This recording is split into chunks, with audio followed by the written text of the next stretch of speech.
Hello, जय हिंद, नमस्कार दोस्तों। मैं डी के शर्मा फ्रॉम के कोचिंग क्लासेस आप सभी का स्वागत करता हूं आपके अपने यूट्यूब चैनल के कोचिंग क्लासेस में। दोस्तों, आज हम सभी लोग बात करेंगे बल के बारे में। किसके बारे में? बल के बारे में। आज हम सभी का टॉपिक क्या होगा?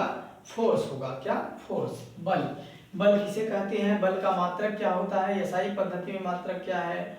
सीजीएस पद्धति में मात्रक क्या है? बल के प्रकार क्या है? बल का प्रभाव क्या होता है? इन सभी चीजों को लेकर के हम लोग चलेंगे। ठीक है, आइए बिना देरी किए हुए तुरंत हम लोग अपने टॉपिक पर बात करेंगे कि बल क्या है। सबसे पहले बात करेंगे कि बल क्या है। बल को इंग्लिश में क्या कहते हैं भैया? फोर्स कहते हैं। क्या? फोर्स। फोर्स, फोर्स मीन्स क्या होता है? बल होता है। तो बल किसे कहते हैं? पहले बात तो समझिए कि बल किसे कहते हैं। बल वह बाह्य कारक होता है। बल वह बाह्य कारक होता है जो किसी वस्तु की स्थिति में परिवर्तन कर देता है अथवा परिवर्तन करने का प्रयास करता है। क्लियर?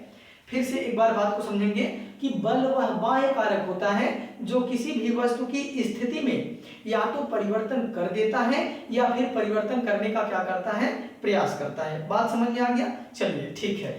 बल वह बाह्य कारक है। देखिए, बल वह बाह्य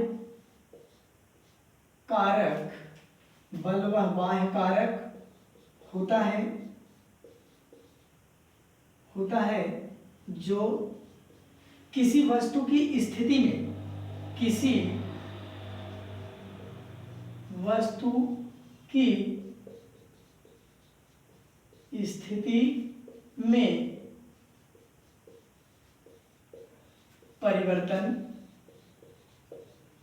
करने का। देखिए, बल वह बाह्य कारक होता है जो किसी वस्तु की स्थिति में परिवर्तन कर देता है अथवा परिवर्तन करने का प्रयास करता है। परिवर्तन करने का प्रयास करता है, बल कहलाता है। बल कहलाता है। बात क्लियर हो गया? चलिए एक बार फिर से निगाह डालेंगे कि बल वह बाह्य कारक होता है जो किसी भी वस्तु की स्थिति में परिवर्तन कर देता है अथवा परिवर्तन करने का क्या करता है भैया? प्रयास करता है, बल कहलाता है। क्लियर हो गया? चलिए अब हम लोग देखेंगे कि बल का क्या? बल का एसआई तथा यमकेएस प्रणाली में, किसमें? प्रणाली में मात्रक। तो भैया जो यमकेएस पद्धति में मात्रक है वही एसआई मात्रक है। ठीक है, तो बल का एसआई तथा यमकेएस प्रणाली में मात्रक क्या होता है? तो न्यूटन होता है। क्या होता है? न्यूटन होता है। बल का एसआई और यमकेएस पद्धति में मात्रक क्या होता है? न्यूटन होता है। इसे एन से भी प्रदर्शित कर देते हैं। क्लियर हो गया? अब हम बात करेंगे कि बल का, किसका? बल का सीजीएस पद्धति में, सीजीएस प्रणाली में अगर पूछा जाए कि बल का सीजीएस प्रणाली में या पद्धति में मात्रक क्या होता है, तो तुरंत आप बता देंगे क्या? डाइन होता है। क्या? डाइन। क्या बताएंगे भैया? डाइन। ठीक है, अगर बल का एसआई पद्धति में चाहे यमकेएस पद्धति में मात्रक पूछा जाए तो तुरंत बताएंगे न्यूटन, और न्यूटन को एन से प्रदर्शित करते हैं। ये बात सभी को क्लियर? उसके बाद बल की बात करेंगे हम कि बल का जो सीजीएस प्रणाली में मात्रक होता है वो क्या होता है, तो वो तुरंत आप बता देंगे कि डाइन होता है। क्या होता है भैया? डाइन होता है। चलिए, अगर पूछा जाए भैया बल कैसी राशि है, अगर पूछा जाए कि राशि कैसी है, बल कैसी राशि है, तो बल में भैया होता क्या है? डायरेक्शन भी होता है और मैग्नीट्यूड भी होता है। क्या? मैग्नीट्यूड के साथ साथ डायरेक्शन भी होता है। अर्थात हम कह सकते हैं कि बल में क्या होता है? बल में भैया सीधा सीधा दिशा भी होता है और परिमाण भी होता है। और हम बताए हैं कि ऐसी राशियां जिसको व्यक्त करने के लिए दिशा के साथ साथ परिमाण या परिमाण के साथ साथ दिशा की भी आवश्यकता होती है, क्या कहलाता है? सदिश राशि कहलाता है। तो इस बल को व्यक्त करने के लिए हमें परिमाण की भी आवश्यकता है और दिशा की भी आवश्यकता होती है। अतः ये बल कैसी राशि है, तो बल आपका सदिश राशि है। कैसा राशि है, सदिश राशि है। अगर हम समझना चाहें तो जैसे सपोज दैट मान लीजिए हम कह दें क्या कि ये आपका क्या है, दीवार है और इस दीवार पर 50 न्यूटन का बल लगा करके आप इसे गिराइए। ठीक, तो आप दीवार पर बल लगाएंगे, किधर बल लगाएंगे तो बताएंगे आप कि हम 50 न्यूटन का बल इस दिशा में लगाए हैं, तब जाके ये दीवार क्या हो गया, गिर गया। बात क्लियर। चलिए बहुत अच्छा, आई होप, मैं विश्वास करता हूं कि आपको अच्छी तरह से समझ में आ रहा होगा। चलिए फिर आगे हम लोग बढ़ते हैं, बिना देरी किए हुए तुरंत बढ़ेंगे। इसमें एक पॉइंट और याद रखेंगे हम सभी, क्या याद रखना है कि जो 1 न्यूटन होता है, 1 न्यूटन ये कितने डाइन के बराबर होता है, तो 1 न्यूटन 10 घाते क्या, 10 घाते 5 डाइन के बराबर होता है। बात क्लियर हो गया, 1 न्यूटन में 10 घाते 5 डाइन होता है। सभी को स्पष्ट, 1 न्यूटन बराबर क्या होता है भैया, 10 घाते 5 डाइन होता है। एग्जैक्ट अगर हम कह दें, क्या कह दें भैया, अगर कह दें कि एक डाइन कितने न्यूटन के बराबर होगा, तो इधर 10 घाते 5 क्या किया हुआ, गुणा किया, उधर जाके क्या करेगा, भाग करेगा। ये हो जाएगा 1/10 घाते 5 न्यूटन बराबर क्या, 1 डाइन। तो 1 डाइन में कितने न्यूटन, 1/10 घाते 5। अगर इस 10 घाते 5 को ऊपर लेके जाएं, इस 10 घाते 5 को ऊपर लेके जाएंगे तो क्या हो जाएगा भैया, 1 × 10 घाते -5 न्यूटन बराबर 1 डाइन। क्लियर हो गया। हम कह सकते हैं कि 1 डाइन में कितना न्यूटन, तो 1 × 10 घाते -5 न्यूटन होता है। ठीक है, चलिए अब हम सभी लोग बात करेंगे भैया बल के प्रभाव में, क्या कि बल का क्या क्या प्रभाव होता है। ठीक है, चलिए बिना देरी किए हुए तुरंत हम सभी लोग देखेंगे कि बल का क्या प्रभाव होता है। Effect of force, effect of force, चलिए देखेंगे इफेक्ट ऑफ फोर्स, बल के प्रभाव, बल के प्रभाव। देखिए भैया सबसे पहले हम लोग बात करेंगे कि बल का क्या प्रभाव है। ठीक है, एक में एक पॉइंट टू पॉइंट देखेंगे। पहला पॉइंट क्या है, दूसरा पॉइंट देखिए बल का क्या प्रभाव है। तो पहली चीज समझेंगे कि बल लगाकर किसी भी वस्तु के आकार को परिवर्तित किया जा सकता है। किसी भी वस्तु पर बल लगा करके उसके आकार को परिवर्तित किया जा सकता है। ठीक, दूसरी बात ये समझेंगे कि किसी वस्तु पर बल लगाकर उसकी डायरेक्शन को बदली जा सकती है, उसकी दिशा को क्या किया जा सकता है, बदला जा सकता है। ठीक, तीसरा पॉइंट समझेंगे कि किसी भी वस्तु पर बल लगाकर उसे विराम से गति अवस्था में लाया जा सकता है। और चौथा पॉइंट हम लोग देखेंगे कि किसी वस्तु पर बल लगा करके भैया उसे गति से विराम में लाया जा सकता है। चलिए पहला पॉइंट क्या देखेंगे, ये बल का क्या है प्रभाव, इफेक्ट ऑफ फोर्स। पहला प्रभाव क्या है कि किसी वस्तु पर बल लगाकर, किसी वस्तु पर बल लगाकर, किसी वस्तु पर बल लगाकर उसकी या उसके आकार को बदला जा सकता है, बदला जा सकता है। और दूसरी बात देखेंगे, दूसरी बात कि किसी वस्तु पर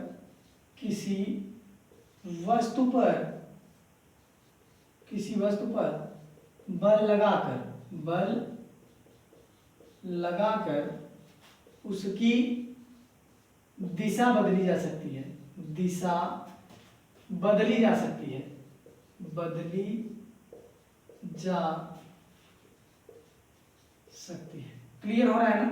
चलिए बहुत अच्छे से समझ में आ रहा होगा, मैं विश्वास कर रहा हूं। देखिए किसी वस्तु पर बल लगाकर उसका आकार क्या किया जा सकता है भैया, बदला जा सकता है या उसके आकार को बदला जा सकता है। दूसरी बात कि किसी वस्तु पर बल लगाकर उसकी दिशा भी क्या की जा सकती है, बदली जा सकती है। और तीसरे पॉइंट में हम सभी लोग देखेंगे कि किसी वस्तु पर, देखिए किसी गतिमान वस्तु पर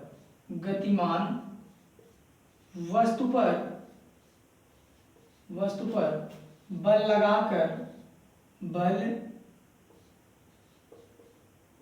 लगाकर उसे विराम में विराम में लाया जा सकता है, लाया जा सकता है। ठीक है, किसी वस्तु पर, देखिए अगर कोई वस्तु गतिमान है उस पर हम लोग बल लगा दें तो वो विराम अवस्था में आ सकता है। ठीक है, वही कह रहा है कि किसी वस्तु पर बल लगाकर, किसी गतिमान वस्तु पर बल लगाकर उसे विराम अवस्था में लाया जा सकता है। क्लियर हो गया। चौथा पॉइंट हम लोग देखेंगे कि किसी वस्तु पर, देखिए किसी वस्तु पर जो विराम अवस्था में हो, किसी वस्तु पर जो विराम अवस्था में हो उस पर बल लगा करके भी उसको किस में, गति अवस्था में लाया जा सकता है। ठीक है, किसी, देखिए किसी वस्तु पर बल लगाकर, देखिए किसी वस्तु पर बल लगाकर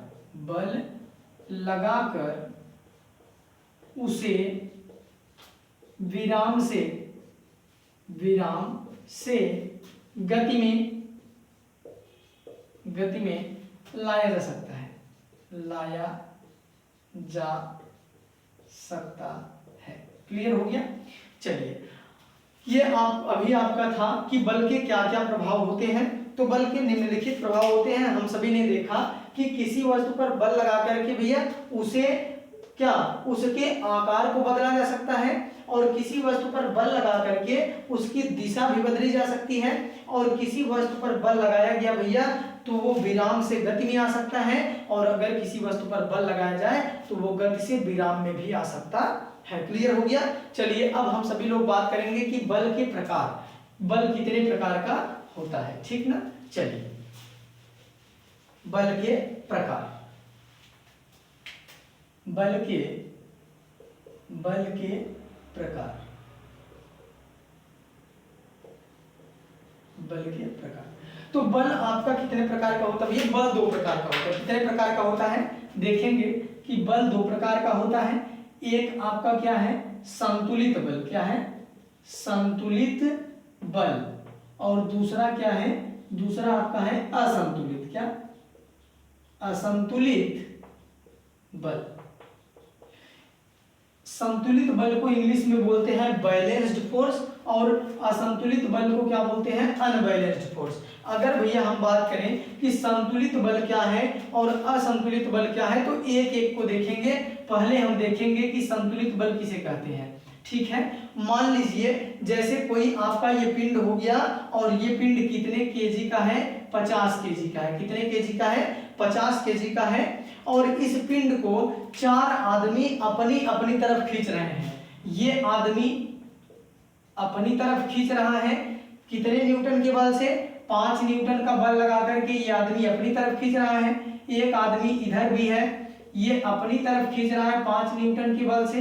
एक आदमी इधर है, ये भी क्या कर रहा है, ये 5 न्यूटन का बल लगाकर अपनी तरफ खींच रहा है। और एक आदमी आपका कहाँ पे है, इधर नीचे है, जो क्या कर रहा है, ये भी 5 न्यूटन का बल लगा करके अपनी तरफ खींच रहा है। बताइए ये पिंड कहाँ जाएगा, किधर जाएगा ये पिंड। ठीक है, जब एक पिंड है 50 केजी का, इस पर 4 आदमी 5-5 न्यूटन का बल लगा करके अपनी तरफ खींच रहे हैं, तो बताइए पिंड किधर गति करेगा।